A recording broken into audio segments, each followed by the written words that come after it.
Thank you, everyone, for joining us for the cloudnative.fm podcast. And if you are thinking about, if you want to build Docker images or Kubernetes, building image inside the Kubernetes pod or Docker container and don't want to use Docker, this is a show for you. And today I am joined by Priya from Chain Guard, who will let you know how to do these kind of stuff. So thank you very much, Priya, for joining us today on the Cloud Native podcast. And let's share a bit about yourself to our audience, like introduction and where you work.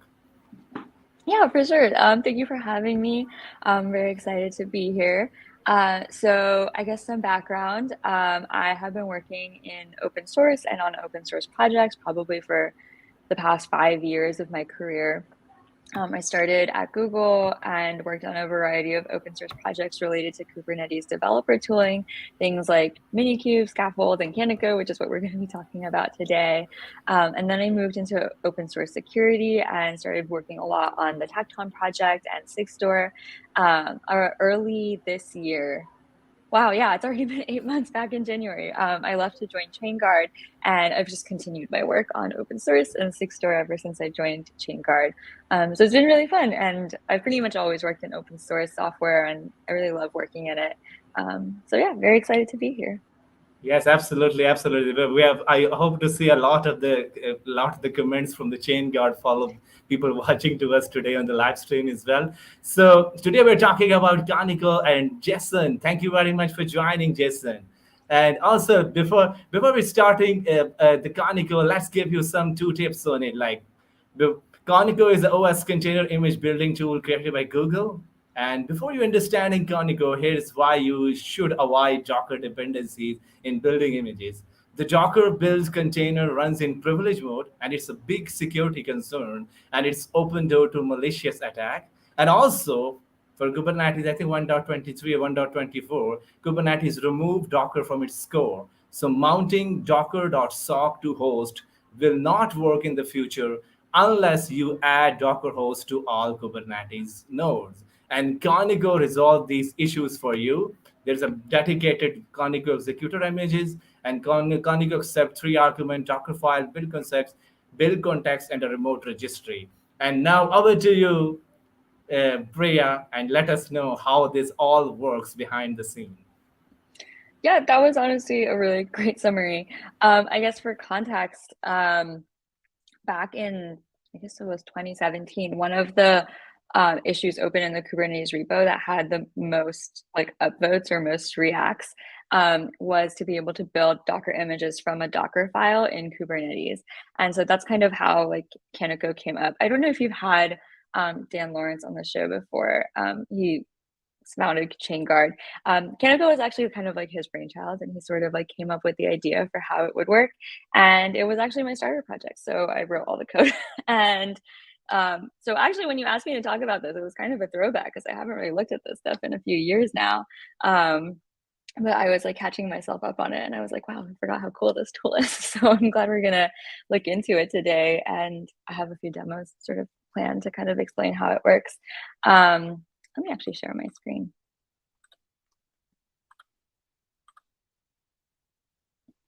Can you see that?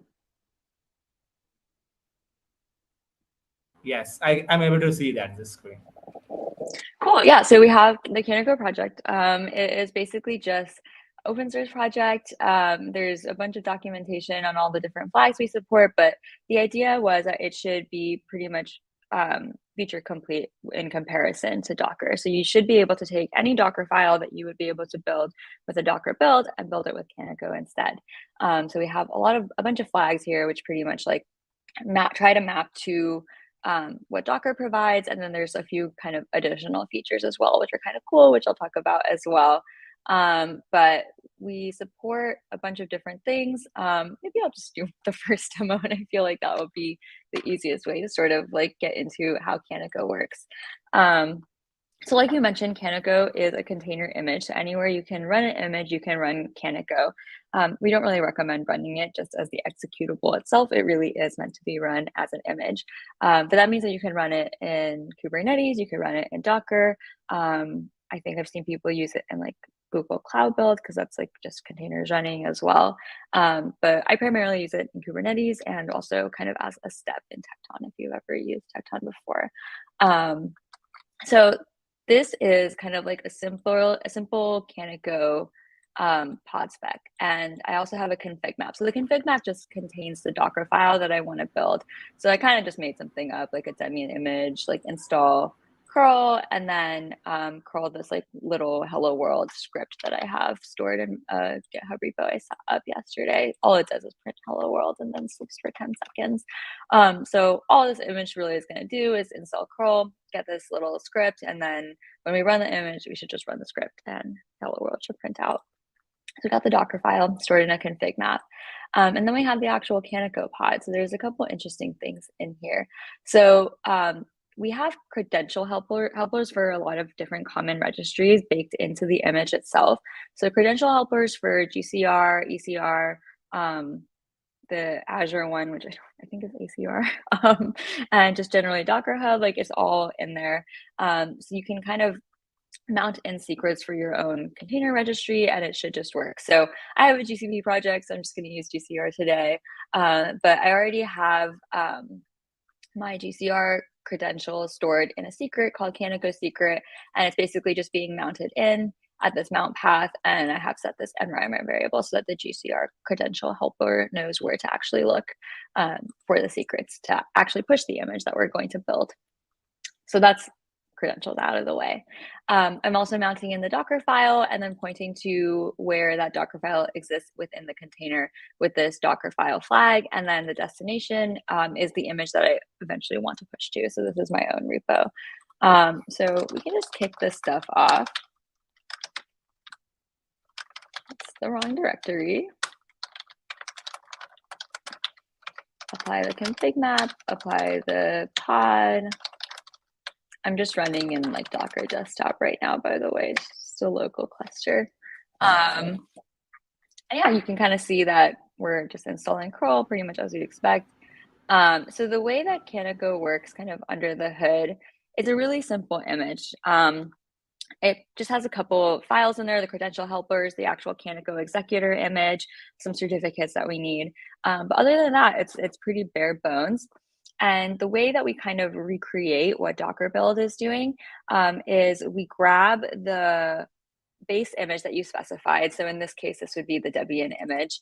And we basically extract that entire file system to root within the Kaniko image itself. And then after every line in the Docker file, we take a little snapshot of the file system to see basically what files have changed since that command ran. And then all those changed files are added into a layer and then appended onto the final image. So that's how Docker does it. We just slowly build the image layer by layer by taking snapshots of all the file system changes and then appending them onto the base image.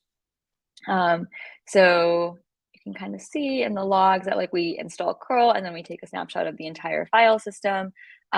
We download this little script that I wrote and then we take another snapshot. And once we've kind of set all of these metadata things like the command, we just push the image to the expected registry. So if I run this, hopefully it'll print hello world every 10 seconds. Yeah, okay, cool. Looks like it's working. So that is kind of just like basics of how you can run Kaniko and Kubernetes. Do you have any questions before I move on? No, wonderful. Just you can increase the font size of your terminal and on the VS Sure. Code. That could be. Sorry about that. Is that better or one more? One more. Yes, now it's look perfect. Yes, go Great. ahead. Okay, cool. Oh man, I always forget to run this with -it. You know, we're just gonna leave it. We're just gonna for the new terminal for now. Okay, so moving on. So this Docker file was like a little bit simple because there was no build context in this one. We weren't actually like copying or adding files from like the local file system or running or anything like that. So how would we actually send a build context to Kaniko? So there's a few different ways. You could just mount in a persistent volume and then pass in a path to the build context with this -- context flag. We also support storing your build context in GCS buckets or S3 buckets, and then you can kind of point to those with a S3 or a GCS kind of prefix and point to the name of the bucket. But we also support Git repositories, which is what I'm going to be talking about today. So these days I work a lot on the Sigstore project, and Recore is the Sigstore transparency log. It's just an open source project. Actually, let me just go to it. And basically the repo is public, and we have a Docker file at the just in the root of the repo. So I want to build this Docker file with Kaniko right now. I'm actually going to kick off this build because it takes a few minutes. So I'm going to just kick it off before I start talking about it.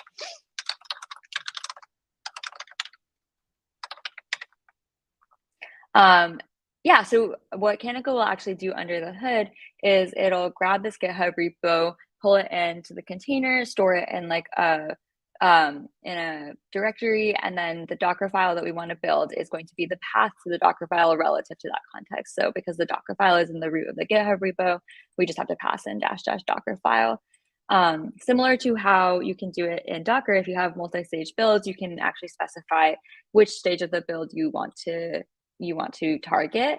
And so we have this target flag, which will build the deploy up until the deploy stage of this multi-stage Docker file. So I think in this Docker file, let me make this bigger. So I think in this Docker file, yeah, it looks like we have 3 different stages. We're just going to build up until this deploy stage and skip the debug stage. But simple Golang app, we pull in Golang, build the application, and then copy it. I should have started this pod earlier. It might take another minute. But we can actually look into how the multi-stage builds work, which is kind of interesting. So for the multi-stage builds, we do the same process of taking that base image and extracting it to root. And then everything happens exactly as it did in the first step, where we run each step as separately, take a snapshot of the file system, and then store those changes as a layer. But interestingly, once we get to the second multi-stage build, we actually have to first delete the entire first. We actually don't even delete it. We copy the first multi-stage build at the root file system just into a separate directory, delete it all, and then extract the second base image from the second stage to root. And then we still have all the file system of that first stage, just in a different location now. So we can use it if we need to copy images from the first stage into the second stage. Cool. Looks like it worked. And we can run this image. I think this should just run the Recore server. Oh man, I forgot the -IT again every time. Actually, maybe it's not too late.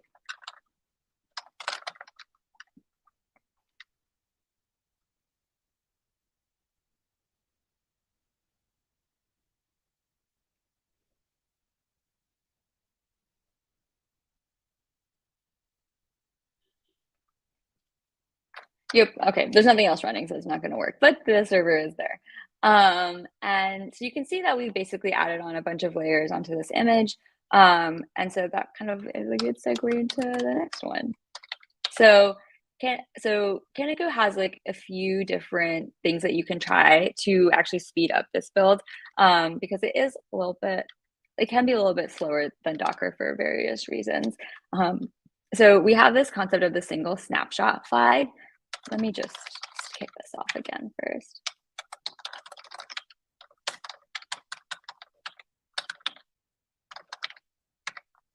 So the idea behind this flag is that instead of taking snapshots at the end of every single layer and then appending that layer onto the base image, we're just going to run the whole Docker file and then take a snapshot of the file system at the very end. So this kind of means that you'll only be appending one layer onto your final image.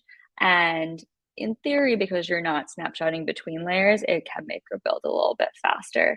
I haven't actually really tested this yet, so we can see if it actually makes it any faster. Let's check out how long that first pod actually took.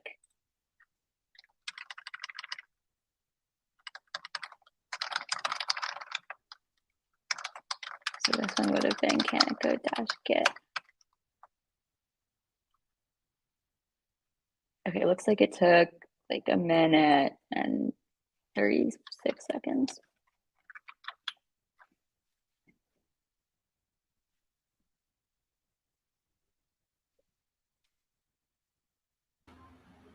Well, one thing I see in the Docker file, if you create the multi-state Docker file, there are some flags like you can skip, like you can build this image, and this is already been built up, and that's pick up, or skip this image, just build those image.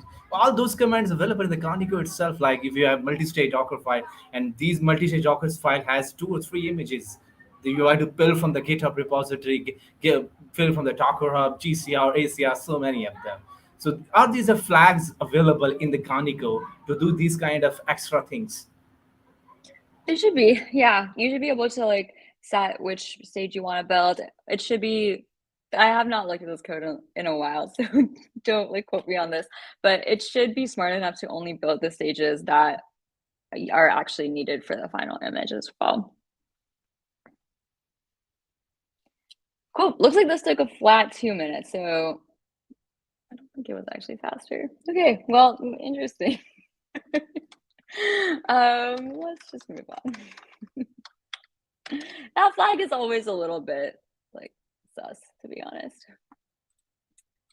But I think once we kind of had a working version of Kaniko where like it did work and it did build the image as Docker would, like I mentioned before, I think kind of the biggest piece of feedback was that it was a lot slower than Docker. And part of the reason for that is that Docker has a local cache. So if you like try to build an image once and then you build it again, it'll be really quick because a lot of the layers have been cached locally. So we tried to kind of start our own cache for Kaniko as well. The thing about the Kaniko cache is because like the pod is ephemeral, the cache usually a local cache isn't really an option. I guess you could use a persistent volume or something, but we felt like it was kind of unlikely that people would do that. Nobody really requested that. So we ended up going with a remote cache in the OCI repo. So if you build a Kaniko image with the cache flag on the first try, obviously it'll just have to build the entire image with no cache, but it'll store every single layer in the repository. And then on subsequent builds, it'll check to see if that layer already exists. And if it does, it'll pull that layer down and extract it to the file system instead of running that whole command again. So I built this one this morning, so hopefully these layers should already be cached if this has not changed. And we should be able to see in the logs if so it is checking for cache layer and it looks like it's finding it. So this one should actually be a lot faster than the previous two because we do have cache versions of some of these commands.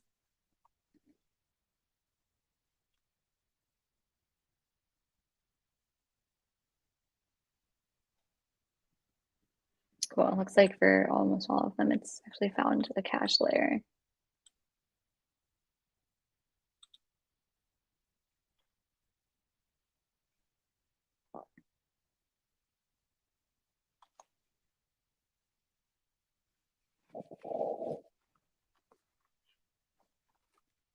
While this is building, like, one more question to add here. Like in a Docker file, we have a multi-arc images. Like you build the images for the multiple architecture. By using the Kaniko, can we use the like we have a Docker, we have a build X and the build kit. Are these features also available in the Kaniko? Like you have, if you want to build multiple architecture images in Kaniko. That's a great question, actually. Let's look at the documentation. This one I don't remember. Looks like I feel like there was a platform flag that I remember seeing on here somewhere.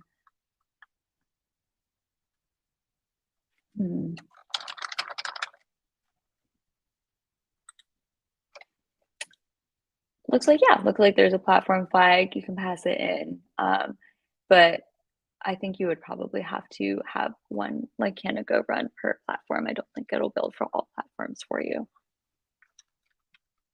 Yes, that's a good news. If I think Mhm. people are listening to us, like I think people have these kind of things. They want to see these kind of features. Definitely. Cool. Yeah. So this one was way faster, 57 seconds versus the 120 that we had before. And that pretty much covers all the demos that I had. Um, yeah. Yes, absolutely, absolutely. I think that's you the how flexibility and the power of that tool as well. I think the main idea like really like about it, like if you want to use Docker, it's a great way of image building, pushing the images, can do all these kind of things. But people have to stay away from this concept. Like Docker give you that's root user access to everyone of building the images, and then people think Yeah. like why we have to use another tool. And for Docker to work, you need a daemon to have this. You have a daemon where you can talk with them, and daemon has to be stay available for you. Otherwise, you can't build the images. And the Kaniko, we can see that these both are are not available. Like you don't have a daemon, and you don't have a privileged user access to it. And that's a great way. And also, like another question, like if you want to build images in a CI/CD pipeline, and how what's the process like, how the Kaniko help us with that. Yeah, for sure. So it would pretty much just be like a step in sort of any pipeline that you might have. So I think maybe the last time I was here, I might have shown an example of using it in Tekton. Um, Pretty much anywhere that you run containers, like I said before, you could really just add Kaniko is in as a step to build an image. So it could be a step in your Tekton pipeline. It could be a step in like your cloud build pipeline. You can use it in GitHub Actions, although I think there's Docker in GitHub Actions, so you might not need that. But yeah, literally anywhere that you would be running containers, you could just throw it in there because, like you said, it doesn't require any sort of privileged access on the pod itself. So it should just be easy to fit right in. Absolutely, absolutely. We covered the tech Turn episode on this channel. People are listening to us or watching to us. This is a channel where you can see the another video of tech Turn. We have a very wonderful session with Priya on this channel. He's showing us all the details around how the tech Turn work and a hands-on demos also. So it's a great place to learn Tekton as well. And before, I think you're the person behind security, SBOM, all things security and supply chain security. Now, Kaniko, if we look at the Kaniko, how much it's covered the supply chain part, and how where the pieces we can integrate with Kaniko to do the supply chain security better for people who wanted to be a really very critical thinker about supply chain security. Definitely. I mean, I think just if you are like mounting Docker into like your Kubernetes pods at the moment, then replacing with Kaniko would probably just already be a good first step, moving away from anything that requires extra privilege. But looking ahead, I actually think that kind of a more of an integration with Kaniko and Sigstore would be really cool because right now Kaniko is just building the image and you'd sort of be responsible for signing it like in a later step, maybe in your pipeline or something. So I think building that feature directly into Kaniko could be really cool, where Kaniko will build your image, push your image, and then also sign it. And Kaniko does have a lot of information about the file system and all the steps that ran as your image was building. So maybe it could also generate some sort of provenance from the Docker file or some sort of like really accurate SBOM. Um, it's definitely something that's on my mind, but I think looking ahead, that would be something really cool. Yes, absolutely. And for the final few questions, like what, like we see, like when we build the images and then we sign the images, then we push the image into the repository and then pull the images from different architecture and then run in the Kubernetes cluster. If people are really new to the supply chain security, or I haven't heard about it yet, and this is the channel, this is the first place they heard about supply chain security. What is the extra step they need to do? We see like people are right now doing this SVEs, like scanning the images all the time. Previously, we don't see people doing these kind of activities, but right now, scanning plus signing the images and then rotation of these images to the different registries. So, can you tell people like what the whole process was in the supply chain if you are if you are using container as of today? Oh, that's a really big question. I think that I guess part of it it depends on what level of security you're looking for, and kind of what you might need, because there's a lot of different things you could do. Like maybe signing your images is sufficient for your use case. Maybe you also need provenance. Maybe you also need SBOMs. Um, Vulnerability scanning is definitely something that some people are looking for. Um, it's kind of hard to say because it's such a big topic. But I would say definitely probably start with signing your containers, and then based on your specific needs, start adding on all the other things too.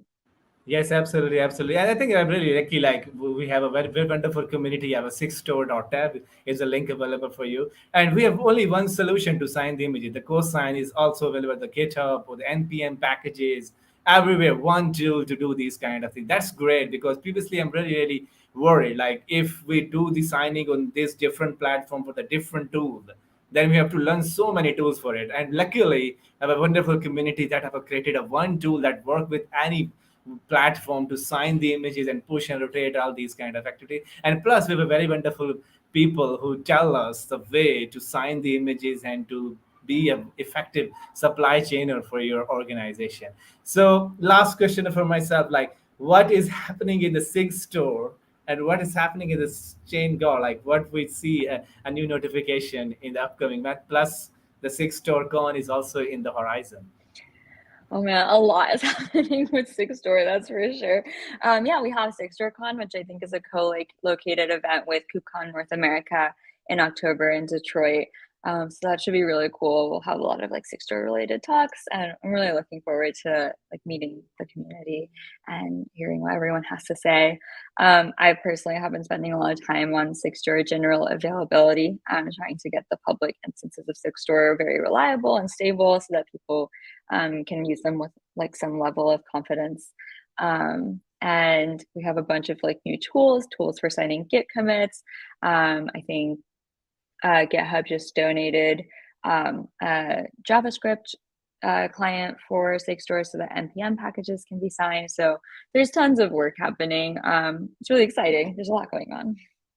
Yes, absolutely, absolutely. This is a community where all the stuff is new stuff is happening all the time. To keep your eye out and go check out the ChainGuard website and the Six Store community for you to learn more about these kind of stuff as well. And thank you, Priya, for sharing the wonderful tips on how to use Kaniko because it's been my favorite tool for building images as of today. And also we have a Tekton also we covered on this channel as well. And if you're going to the KubeCon, please join the Six Store booth and talk to people because these are the very good people in the community and love answering people question as well. So stay safe, stay healthy. Bye bye, everyone.